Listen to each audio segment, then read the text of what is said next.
Okay, hi beautiful people. Yes, I'm here again. And today, guess what I'm doing? I'm going to do some ackee and saltfish. Let's get the ackee here. Tin ackee, because I haven't got the fresh stuff, because I'm in England, of course. And these are the stuff that I'm going to be using. So first off, we got some saltfish. I tend to use this particular type of saltfish because it's just easy to do, no overnight soaking and so on and so forth. We've got some spring onions, some ginger and garlic, some chopped onions. I like to chop the onions rather than have them in slices because I don't like stringy things in my food. And we've got a bit of coriander. You don't have to use it. I love it. That's why I'm using it. We've got some thyme. We've got tomatoes. Now, I've never really understood why people use tomatoes in ackee because I always think, well, you don't really taste it. But as I'm doing the basics and they usually add tomato, we're going to add tomatoes. We also got our red, green and yellow peppers. Of course, you use whatever colors you like. I like red, so I got a little bit more red than I have or any of the others. We got some bacon, again optional. My mom always used bacon to flavor the oil, so I'm going to chop up some of that bacon and put into the hot oil. And we've also got the tin of ackee. Now that says Island Sun. You buy whichever one you want, whatever is cheaper. Some are more softer than others, and I don't know if I've used this brand before, so I'm gonna have to see if I like it or not. But it's ackee and it will do. We're also going to use some spices. We got some black pepper, paprika, allspice or pimento as you might know it, and of course good old Scotch bonnet. And I will not be using all of that lot. I'll be using about less than a quarter of one of them. Taste as we go along, because you know I don't like it too hot. Right, okay, so first things first, the saltfish. Now usually back in the day you would buy this big bulk of saltfish and you'd have to soak it overnight and all that. With these little packets, I like a lot of saltfish, so I'm using a packet and a half. Firstly, what I do is I just rinse it off. Rinse off the salt in the first place. Less washing, just do it in the same pot, it don't matter. So just rinse off the salt and then I'm going to put this to boil.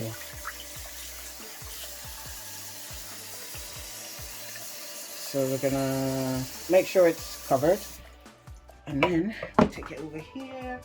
I'm on an electric cooker, so I'm going to go for about 8, but you really have to watch it because with saltfish it will boil over onto the cooker, and it always catches me out.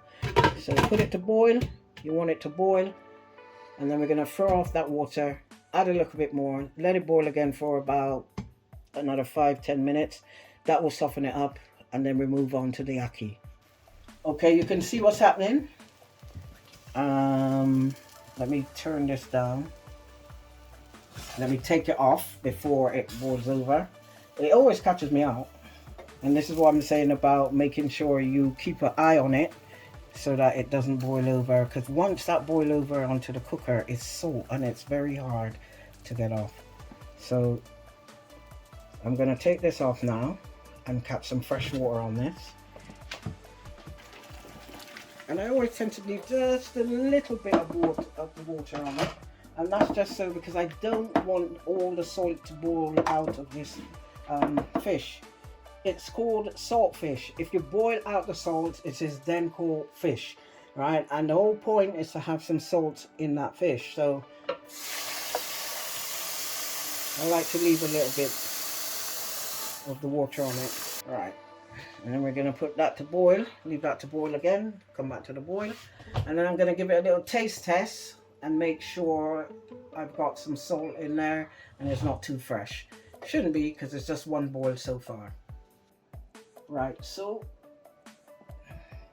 that's boiling again. I'm going to do a little taste test on this now to make sure I've got the fire off.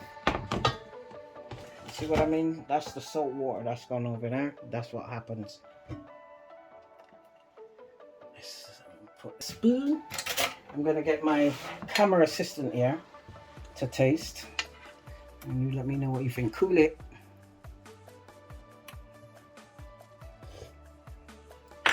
Yeah, good amount of salt. Yep. So I don't think now, even though, yeah, small kitchen space. So even though I've done that, I'm gonna get the fork and get a piece of the fish and actually taste the fish, because in between the middle of the fish could be really salty.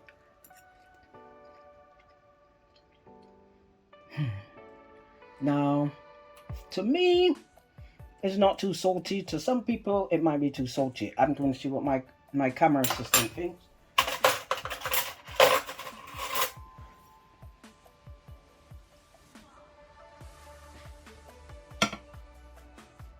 It's, oh, cool it, yeah, cool it. A little too salty. I know, I totally agree, because after I swallowed it, I thought a little bit salty, but I'm going to see what she says first. So, we'll pour off this water. And again, I'm not going to pour all the water off, because I really don't want it to become fresh.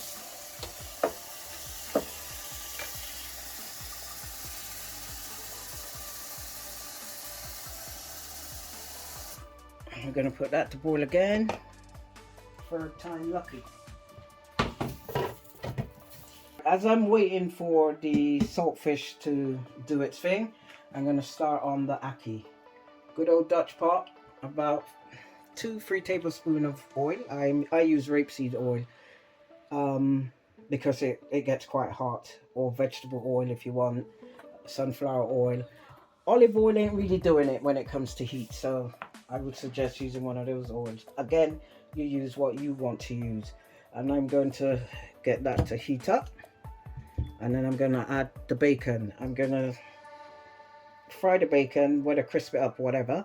And then I'm going to take the bacon out, let the oil just cool down a bit. Then I'm going to add my ginger. I'm going to add the ginger and garlic and onions to flavor the oil and start putting everything else in. Right, I'm going to fry the bacon, but first I'm going to make sure the oil is hot enough, because I do want it to kind of crisp up.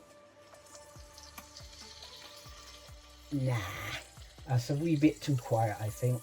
I'll let it heat a little bit longer. A Dutch pot is an iron pot, so it takes longer to heat up. But there's certain foods, when you're cooking, you really need to have the Dutch pot. If you're cooking authentic stuff, it really does have a better taste than if you cook it in a non-stick pot, for example. So if you cook ackee in a non-stick frying pan, it doesn't taste the same as if you cook it in a Dutch pot or some kind of iron pot. You know, if you're doing traditional stuff, do it the traditional way. That's what I believe. But this is Jaxz style, and you use what you have. So if you have a wok style pot or a non-stick pot, that's all you have, use it. You can still cook it. All right, I believe the oil is hot enough now, so I'm gonna drop the bacon in.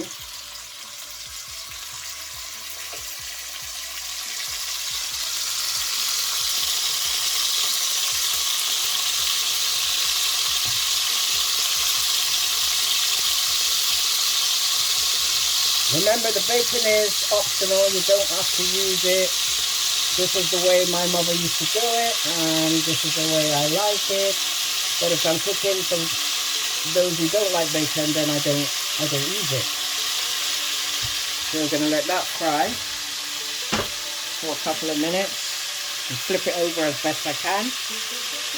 And once it's done, I'm going to take it out the pan and get my onions and garlic and ginger in. I'm just moving it around. I changed it over to the hotter fire, and I'm watching the saltfish coming up there. I'm gonna take that off there and leave that bacon to brown a bit more.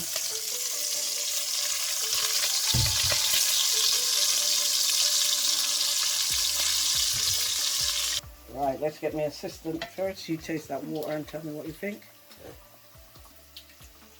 Good. Still tasting salt? Yeah, still tasting salt. Yep. Always try and pick the thicker part of the fish to do your taste test, because that's where all the main of the salt is going to be. So yeah, that's fine. No more than that. Naturally, I would throw it into a colander, but I've got a perfectly good sieve here, so just gonna let that drain off and cool down a bit so that when I'm ready to flake it, it won't burn me. So I'm gonna take this bacon out now, and then I'm going to add the onions. Got that bacon oil now. I am going to add my garlic and ginger as best I can, and I'm gonna give that a minute or two before I add the onions. I'm using it to, as they say, infuse the oil. I say flavor the oil, that's simple enough. Everybody can understand that. And I've got ginger and garlic there. And I've turned the fire down to 4 because I don't want it to burn. Because burnt garlic isn't too nice, it tastes bitter. Mind you, you can put your garlic in and your ginger, or just garlic if you're not going to use ginger, and the onions and the scallions or spring onions all together. You can throw them in at one time and do everything at the same time. I just prefer to do it this way. So I'm going to add the onions. Add in the onions and add in the scallion or spring onions, whichever one you're using. There is a difference between scallion and spring onion. Scallion is a bit bigger, thicker. But I'm just using spring onions. Throw that in, give it a good mix.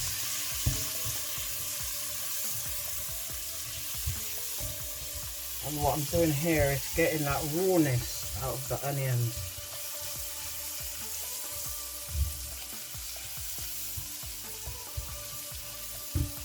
I'm going to turn it down to 5 because I can see my garlic browning a bit there and I don't want it to burn. And as with a lot of dishes, as I've always said, keep stirring. Okay, so this has been cooking for about 2 minutes on my electric of 4. Like I say, you have to work it out with the gas, guys. Sorry, I don't do that. And I'm gonna put in the peppers.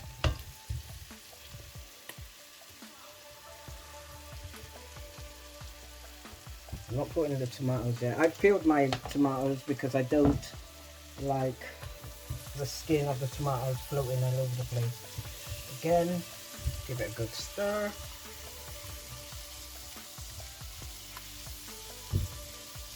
Doesn't that look pretty? I'm gonna turn this back up to about 5.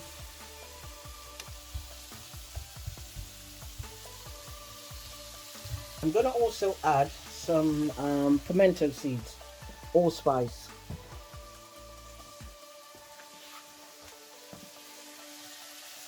They're nice to cook with, but they're not nice when you bite into them. So look out for them once you're when you serve up.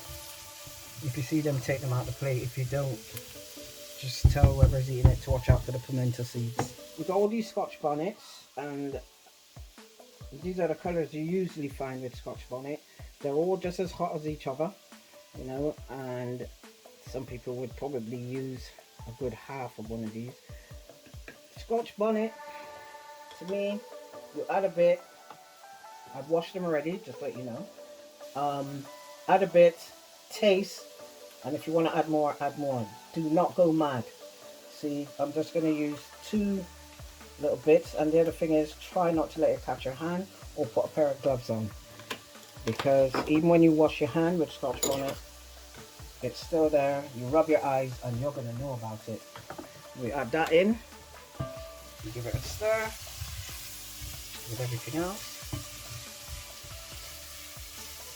So just taking our time with this, but we do want to cook these stuff through before we add the ackee, because the ackee's cooked and we don't want the ackee to go to mush, so we need to cook this lot before. Alright, let's turn it up to 6 and we'll come back to that in a minute and add the rest of stuff. Right, I almost forgot about the fish, one of the main things. How can I forget about the fish? Anyway, you could add the fish, well, you can add the fish now, or you could add the fish after you've add the onions and cook them down for a bit, because your fish is cooked basically and it doesn't take no time. Just take your hands and flake it. You can flake it in a bowl with a fork. I just find it quicker to just do this and keep some of them quite big. Don't flake it all down to nothingness, as some people do. Or if you've got 1 or 2 chunks, because it'll break down anyway as you go along. And it's nice to get a nice big water fish sometimes. These thicker ones here, big pieces, then you can flake those down, because they'll have a bit more salt in the middle and they'll give a bit more flavour. Let me give that a stir and add some more.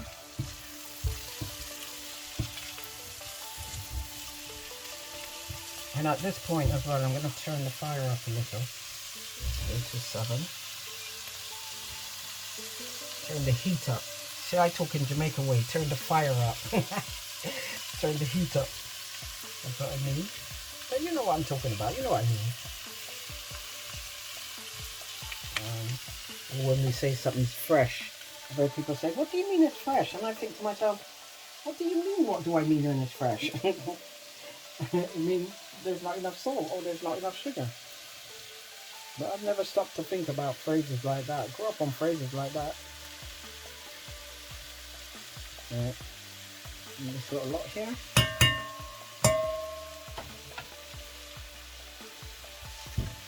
Well, it's not one lot. There it goes. And give that a good little fry. My ground spices like some black pepper. I will add some more of this to the ackee when I put it in. But right now, I'm using about half a teaspoon, I'd say that. About quarter to half a teaspoon. Sprinkle of paprika. Same again, about half a teaspoon. And my thyme. And I can't be bothered to break them off. So just add them in whole. Just make sure you take the stalks out once you cook. Or if you're like us West Indian people, you just let them take it out themselves. You see, it's all about the taste, the flavour and all that. If you're serving for home, it's not a restaurant, so you don't have to be so picky. I'm going to let it cook for about 2-3 minutes, then add the tomatoes and the coriander. Another 2-3 minutes, and then I'm going to add the ackee. So now I'm going to add everything else, which is a bit of the coriander and the tomatoes. Let's stir. And you see now, this is what happens with that top, see it starts to stick at the bottom. So I'm going to add a little more oil. I reckon about a tablespoon of oil. And now you can use olive oil, because we're not looking for heat. Olive oil in the beginning.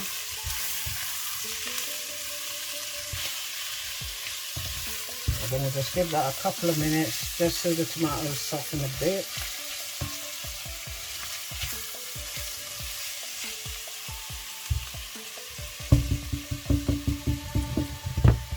Come back to that in a minute. Alright, so here's the ackee from the tin.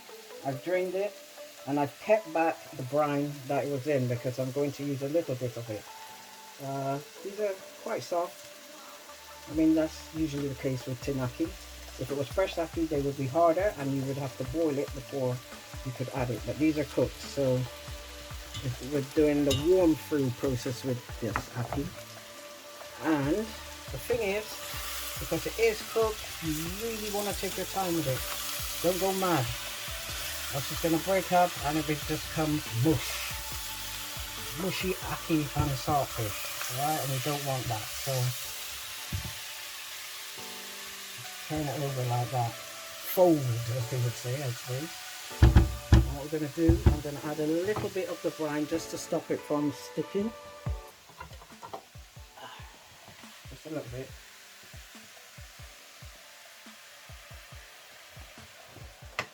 And then I'm going to cover that. Right, there's something I'm going to do. I did say I might add some okra. I've never done this before, but I found, I'm not a great okra lover myself, but every time I've done okra this way with other foods like curries and that, people say, yeah, it tastes better because it has a flavor, more flavor. So I'm gonna put some in. I'm gonna put these in there. And then we're gonna cover it, turn it down because we don't need it so high. I'll go down to 5. I'll cover that. And leave it for about 5 minutes. Come back, give it a gentle stir again, and maybe 5 minutes more, and that should be it. That should be done. Right, now I'm going to gently stir this. Get some of that okra down the bottom if I can, so it picks up on the flavor. Because ackee can be quite, I mean, dry, or what people will do is put a load of butter on it. I will put some butter on this, but I don't want to put a load of butter on it. So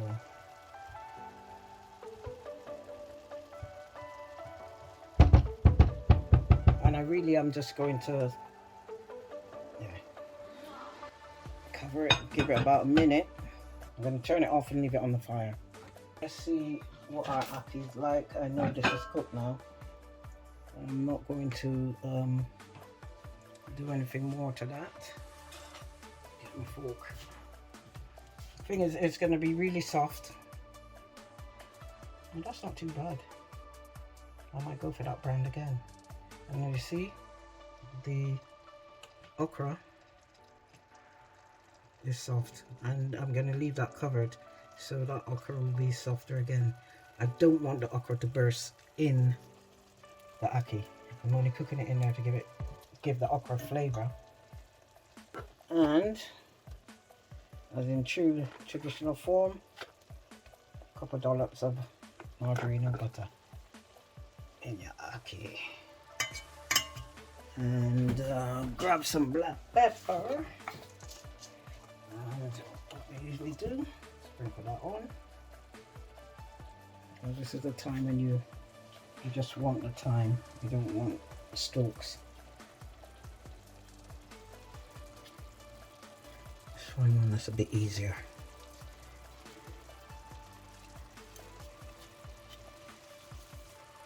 And that's it, really, job done. That's your ackee done. Pimento.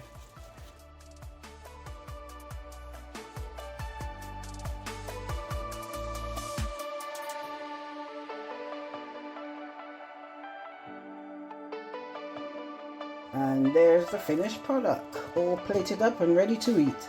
Ackee and saltfish with okra. And even though I haven't tasted it myself, I knows it's gonna be delicious. Catch you next time, folks.